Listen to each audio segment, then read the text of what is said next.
me levaram para campo de concentração Filteichen, também perto de Breslau, Alemanha. Neste campo, tudo era mais rigoroso. Éramos vigiados pela polícia nazista SS, Totenkopf, Caveira, esquadrão de matança da Gestapo, comando de homicídios, que era uma corporação dirigida diretamente pelo general Himmler, um dos mais cruéis e fascinantes. Estes soldados da SS eram, de maior parte, ucranianos e lituanos. Eles eram tão brutais que um dia não mataram alguém, não ficaram satisfeitos. Era algo insano. Passávamos o tempo todo fazendo trabalho escravo na fábrica de tanques e armamento da Krupp na parte externa. Em meados de 1944, fomos levados para o campo de concentração Görlitz, que era perto de Berlim, Alemanha. A fábrica era a Maschinen Fabrik, que fabricava diversos tipos de armamentos. Eu trabalhava na parte externa, na rua da fábrica, no fio brutal. Um fato muito marcante aconteceu comigo. Com a situação piorando a cada dia, fiquei desesperado, tentando encontrar um jeito de fugir deste inferno. Então, de manhã cedo, quando nós, prisioneiros, fomos chamados para a conferência na Praça do Carpo, eu resolvi me esconder. Me escondi embaixo do colchão de cama. Não deu certo, foi descoberto. O dirigente superior da SS ordenou que batessem em mim 50 chicotadas. Tive que contar até 50. Mas quando cheguei à chicotada 35, eu desmaiei e quase morri. Então ele ordenou que parassem e somente assim me salvei. No início de 1945, quando a Alemanha estava perdendo a guerra e foi invadido por dois lados, leste pelos russos e do lado oeste pelos americanos, a cidade de Görlitz foi uma das últimas cidades a ser ocupada pelo exército russo. Os alemães tinham mais medo dos russos do que dos americanos. É por isso os guardas de exército resolveram fugir para lá do americano. Para não deixar vestígios das barbaridades que as SS fizeram conosco, resolveram fugir conosco, junto conosco. Era um inferno muito rigoroso, de baixa temperatura. Tivemos que andar dia e noite sem comida e controlado pelos guardas das SS. Chegamos a uma cidade onde os americanos entraram, atiraram contra os alemães, então tivemos que voltar. Imagine uma situação, no frio congelante, muita neve e nós sem comida, doentes, fracos, e tínhamos que caminhar na noite na escuridão para escapar dos bombardeios pelos aviões americanos. Foi a marcha da morte. No caminho, quem não conseguiu caminhar foi fuzilado a tiros pela SS. Nós, a sair do campo, éramos 500 prisioneiros. Quando voltamos ao campo de concentração, somente sobraram 80 pessoas. Graças a Deus, o pesadelo para o inferno estava chegando ao fim. No dia 2 de maio de 1945, anunciaram que Hitler se suicidou. No último dia, no fim da guerra, ainda tinha soldados alemães que não queriam se render. Lutaram até a última gota de sangue. Para forçar a rendição de todos, os russos deram um ultimátum aos alemães, que até 24 horas do dia 7 de maio de 1945 deviam se render ou podiam bombardear a cidade de Görlitz. Porém, os alemães não se renderam. Os russos bombardearam e destruíram quase toda a cidade de Görlitz. Eu me escondi dentro de um bunker onde tinham prisioneiros de guerra, poloneses e franceses. E foi salvo. No dia 7 de maio foi assinada a rendição dos alemães. Os guardas e exércitos alemães fugiram para não serem presos e nós fomos libertados pelo exército russo. Acabou a guerra, então eu tive que procurar uma nova vida. Estava com 17 anos. Tive diversas doenças, como tifo e início de tuberculose. Foi com a ajuda do oficial russo que me levou ao hospital militar, me curei e fui salvo.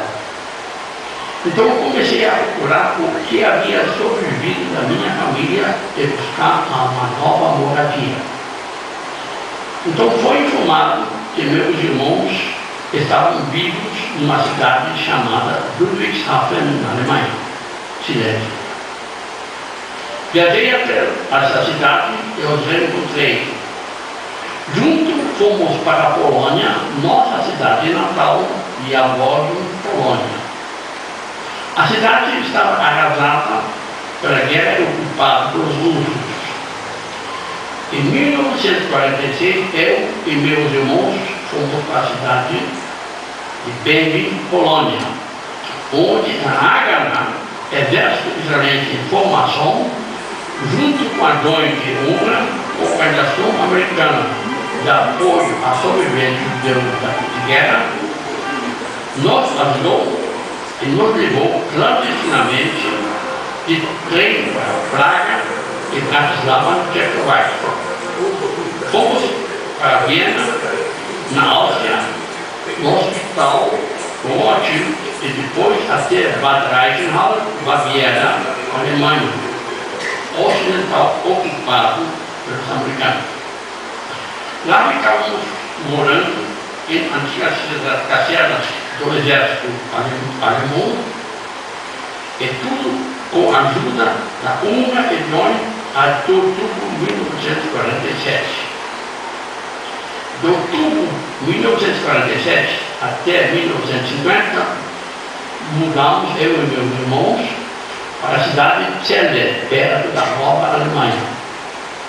De março de 1950 até 1951, fiquei morando em Munique, num bairro onde morávamos somente judeus. Um ajudou o outro. Em 1950, a Guerra Fria entre a Rússia e os Estados Unidos começou.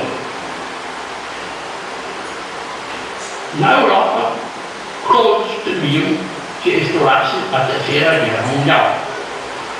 Quem podia foi embora viver nas Américas, do Norte ou do Sul. Quem migrou para os Estados Unidos foi chamado imediatamente para servir no exército americano e lutar na Guerra da Coreia. Meu irmão e minha irmã foram para Israel em 1948, com o navio Exodus. Minha irmã conseguiu descer em Israel e meu irmão foi levado de volta pelo exército inglês com o mesmo navio, de volta para a Europa. Em 1948, quando foi declarado o Estado de Israel, eles voltaram para Israel. Minha outra irmã foi para os Estados Unidos. Eu escolhi meu destino, o Brasil. com dificuldade de conseguir visto para os judeus para o Brasil, em 1952, foi primeiramente para Paris para conseguir o visto para a Bolívia. Embarquei em Marselha, França, no navio Provence, rumo a Buenos Aires. De lá foi de trem de 4 dias de viagem para La Paz, Bolívia. Lá encontrei muitos amigos que fizeram o mesmo roteiro que saíram quando saíram para lá. A nossa dona de Maria foi no bairro judeu Carlos Potosí.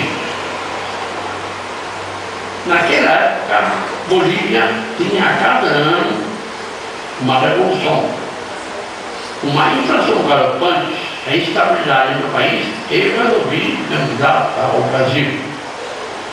Em agosto de 1953, consegui um visto para o Brasil e desembarquei em São Paulo.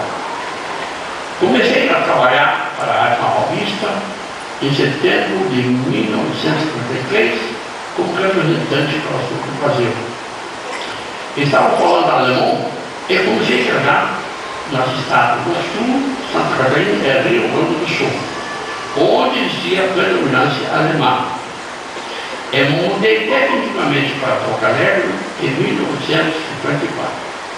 Casei e tive 3 filhos, Helena, Dora e Sérgio, e tenho 2 netos, Pedro e Leandro. E vivo feliz neste país, Brasil, que me acolheu no seu clima tropical e com paz.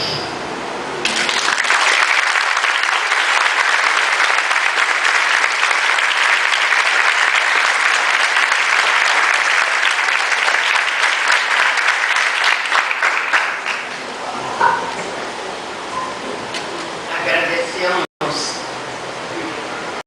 ao senhor Marcos a sua fala. Passamos a palavra ao senhor Antônio Sérgio.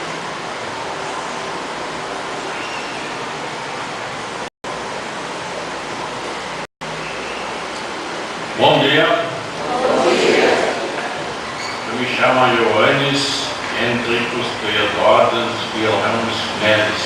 É tudo isso.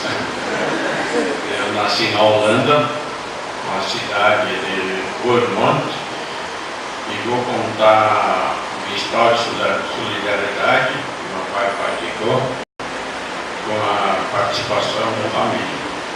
Eu conto a história, como eu vivi ela e a partir de onde eu me lembro. Eu era muito jovem, a guerra iniciou em 1939 e a Holanda foi invadida em 1940. Houve bastante combates e a nossa região foi bastante atingida. Eu vou mostrar para vocês o local onde é que foi, para vocês terem uma ideia, que a Holanda é um país muito pequeno e a cidade também tinha uma cidade relativamente pequena também, que chamava Roermond, com em torno de 50 mil habitantes.